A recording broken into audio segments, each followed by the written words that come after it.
جب شیطان کسی انسان پر حاوی ہو جاتا ہے، جب اس شیطان کسی انسان کو بہکانے لگتا ہے اور اس کا نفس اس کے قابو میں نہیں رہتا، تب انسان کی کیا حالت ہوتی ہے۔ اور جو انسان شیطان کی باتوں میں آ جاتا ہے، اس کے بہکانے میں آ جاتا ہے، اس کی زندگی اور آخرت دونوں خراب ہو جاتی ہیں۔ آج کی میری یہ ویڈیو بہت ہی پیاری ویڈیو ہونے والی ہے، کیونکہ اس میں آپ کو بتانے والی ہوں ایک ایسے عابد، ایسے نیک عالم کا واقعہ جو شیطان کی باتوں میں آ کر اپنی زندگی اور آخرت سبھی تباہ کر لیتا ہے، اپنی عبادت کو ختم کر لیتا ہے۔ تو یہ ویڈیو ہر مسلمان کو ضرور دیکھنا چاہیے، کیونکہ یہ ویڈیو آپ کے لیے سبق آمیز ہونے والی ہے اور بہت ہی پیاری ہونے والی ہے۔ تو چلیے شروع کرتے ہیں آج کی ویڈیو۔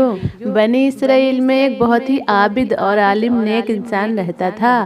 اس کی عبادت کے چرچے دور دور تھے، وہ دن اور رات عبادت میں لگا رہتا، کبھی کسی غیر محرم کی طرف نظر اٹھا کر نہیں دیکھتا، کبھی کسی عورت کی طرف نظریں نہیں اٹھاتا، ہمیشہ عبادت میں لگا رہتا تھا۔ اسی شہر میں 3 بھائی رہتے تھے، ان کی ایک بہن تھی۔ اچانک سے ان کے ملک پر دشمنوں کا حملہ ہو گیا، تب ان تینوں بھائیوں نے سوچا کیوں نہ ہم بھی جہاد پر جائیں، لیکن ہمارے سامنے ایک معاملہ ہے کہ ہم اپنی بہن کا کیا کریں، اس کو کس کے حوالے کریں، کس کی پناہ میں چھوڑیں۔ اور تب تینوں نے ایک فیصلہ لیا کہ کیوں نہ اس کو اس عالم کے پاس چھوڑ دیا جائے، وہ تو بہت عبادت گزار اور نیک عالم ہے، اس کی پناہ میں ہماری بہن محفوظ رہے گی۔ تب تینوں بھائی اس عالم کے پاس پہنچ گئے اور اس سے بولے، ہم جہاد کے لیے جا رہے ہیں اور ہم سوچ رہے ہیں کہ اپنی بہن کو تمہارے گھر پر چھوڑ جائیں، تمہاری پناہ میں ہماری بہن محفوظ رہے گی۔ اس بات کو سن کر عالم نے کہا، میں آپ کی بہن کو اپنے گھر پر نہیں رکھ سکتا۔ جب ان تینوں بھائیوں نے کافی زیادہ زور دیا، تب اس عالم نے کہا، میرے سامنے والے گھر میں آپ اپنی بہن کو چھوڑ جائیے، میں اس کا دھیان رکھوں گا، کھانا پانی ٹائم سے دیتا رہوں گا، لیکن میں اپنے گھر اس کو نہیں رکھ سکتا۔ اس عالم کی بات مانتے ہوئے ان تینوں بھائیوں نے اپنی بہن کو سامنے والے گھر میں رکھ دیا اور وہ تینوں جہاد کے لیے چلے گئے۔ وہ عالم اس لڑکی کے لیے کھانا لے جاتا اور اس کے کمرے کے دروازے پر رکھ دیتا اور پھر اوپر آ کر کہتا، اپنا کھانا اٹھا لو۔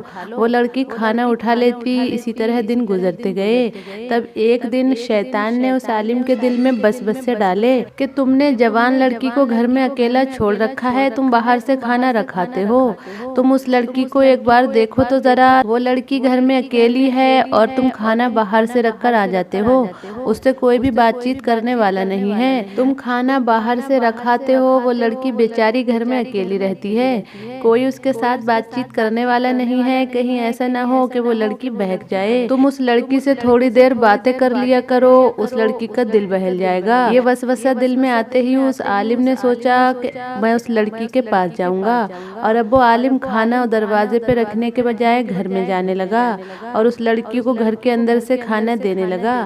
پھر کچھ دن ایسے ہی بیت گئے اور پھر ایک بار شیطان نے عالم کے دل میں وسوسہ ڈالا کہ تم اس لڑکی کے پاس کچھ دیر بیٹھ جایا کرو، کچھ باتیں کر لیا کرو، اس لڑکی کا وقت گزر جائے گا۔ عالم کو یہ بات بہت اچھی لگی اور وہ اس لڑکی کے ساتھ گھنٹوں بیٹھا رہتا، باتیں کرتا رہتا۔ جب اس بات کو کافی وقت بیت گیا، تب ایک دن عالم کے دل میں یہ خیال آیا، یہاں ہمیں کوئی نہیں دیکھ رہا، کیوں نہ میں اور یہ لڑکی ایک ہو جائیں۔ اور عالم نے اس لڑکی سے اپنی خواہش کو پورا کر لیا۔ تب 9 مہینے بعد اس لڑکی کے شکم سے ایک خوبصورت بیٹا پیدا ہوا۔ یہ دیکھ کر عالم بہت پریشان ہو گیا اور سوچنے لگا کہ اب میری بدنامی ہو جائے گی، سب کو پتہ چل جائے گا، اب میں کیا کروں۔ تب شیطان نے عالم کے دل میں ایک بار پھر وسوسہ ڈالا کہ کیوں نہ تو اس بچے کو قتل کر دے، جب یہ بچہ ہی نہیں رہے گا تو کون ہوگا جو تیری گواہی دے گا، کون ہے جو تجھ پہ بدکاری کا الزام لگائے گا۔ یہ بات عالم کو بہت پسند آئی اور اس عالم نے اس بچے کو زندہ دفن کر دیا۔ اور عالم سوچنے لگا، اب یہ لڑکی اپنی عزت کے ڈر سے کہیں بھی یہ بات نہیں کہے گی کہ میں نے اس کے ساتھ بدکاری کی ہے۔ لیکن شیطان یہیں پر باز آنے والا نہیں تھا، اس نے ایک بار پھر عالم کو بہکایا کہ کیوں نہ اس لڑکی کو بھی مار ڈالا جائے، کہیں ایسا نہ ہو یہ لڑکی تیری پول کھول دے اور تو ایک نیک انسان ہے، تیری بدنامی دور دور پھیل جائے گی۔ عالم کو یہ بات پسند آ گئی اور اس نے اس لڑکی کو بھی مار ڈالا اور زندہ دفن کر دیا۔ پھر عالم اپنے عبادت خانے میں آ گیا اور دن رات پھر سے عبادت کرنے لگا۔ جہاد سے لوٹ کر جب اس لڑکی کے بھائی آئے تو اپنی بہن کو اس گھر میں نہ پا کر بہت پریشان ہو گئے اور عابد کے پاس پہنچے اور اس عالم سے کہا ہماری بہن کہاں ہے؟ تب عالم بہت ہی نرم انداز میں کہنے لگا کہ تمہاری بہن مر گئی، میں نے اس کو دفن کر دیا ہے، یہ رہی اس کی قبر۔ جب وہ تینوں اپنی بہن کو شام کو یاد کر کے سو گئے تب شیطان ان تینوں کو خواب میں آیا اور ان سے کہا کہ اس عالم نے تمہاری بہن کے ساتھ بدکاری کی ہے، اس کے ساتھ زنا کیا ہے، تمہاری بہن کے شکم سے ایک لڑکا پیدا ہوا، اس نے ان دونوں کو مار کر گڈھے میں گاڑ دیا ہے۔ یہ خواب دیکھ کر تینوں بھائی ہڑبڑا کر اٹھ گئے۔ تب بڑے بھائی نے کہا ایسا کچھ بھی نہیں ہو سکتا، وہ عالم ایسا نہیں کر سکتا، یہ صرف خواب اور خیال ہے اور کچھ بھی نہیں ہے۔ لیکن چھوٹے بھائی نے کہا میں اس کی تہہ تک جاؤں گا، مجھے اس میں سچائی نظر آتی ہے۔ اور اس کا بھائی اس جگہ پر پہنچا اور جب گڈھا کھود کر دیکھا تب اس گڈھے میں ایک چھوٹے بچے اور ایک عورت کی ہڈیاں ملیں۔ یہ سب دیکھ کر ان کا شک یقین میں بدل گیا اور وہ عالم کے پاس پہنچے اور اس سے کہا کہ تم نے ہماری بہن کے ساتھ بدکاری کی، اس کے ساتھ زنا کیا، اس کو تم نے مار دیا۔ جب ان تینوں بھائیوں نے کافی سختی کی تب ڈر کی وجہ سے عالم نے ساری سچائی بتا دی اور کہا کہ ہاں یہ سب کچھ سچ ہے۔ یہ تینوں بھائی عالم کو بادشاہ کے پاس لے کر پہنچے۔ بادشاہ نے جب عالم سے پوچھا تب عالم نے اپنا گناہ قبول کر لیا۔ عالم کو اسی وقت پھانسی کی سزا سنا دی گئی۔ جب عالم کو پھانسی دی جانے لگی تب اپنی فوج کے ساتھ ایک بار پھر شیطان اس کے پاس آیا اور اس سے بولا کہ میں نے آج تک تیرا ساتھ دیا ہے، میں آج بھی تیرا ساتھ دینے کو تیار ہوں، میں تجھے اس پھانسی سے بچا سکتا ہوں، لیکن تجھے اس بار بھی میری بات ماننی ہوگی۔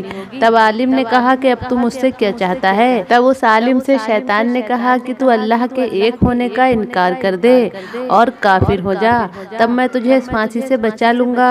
کچھ دیر سوچنے کے بعد عالم نے دنیا کے عذاب سے بچنے کے لیے اور اپنی موت سے بچنے کے لیے اپنی زبان سے کفریہ کلمات کہہ دیے اور اللہ کا ایک ہونے کا انکار کر دیا، نعوذ باللہ۔ جیسے ہی عالم نے یہ الفاظ کہے ویسے ہی شیطان خوش ہو کر اپنی فوج کے ساتھ وہاں سے بھاگ گیا اور اس عالم کو پھانسی دے دی گئی۔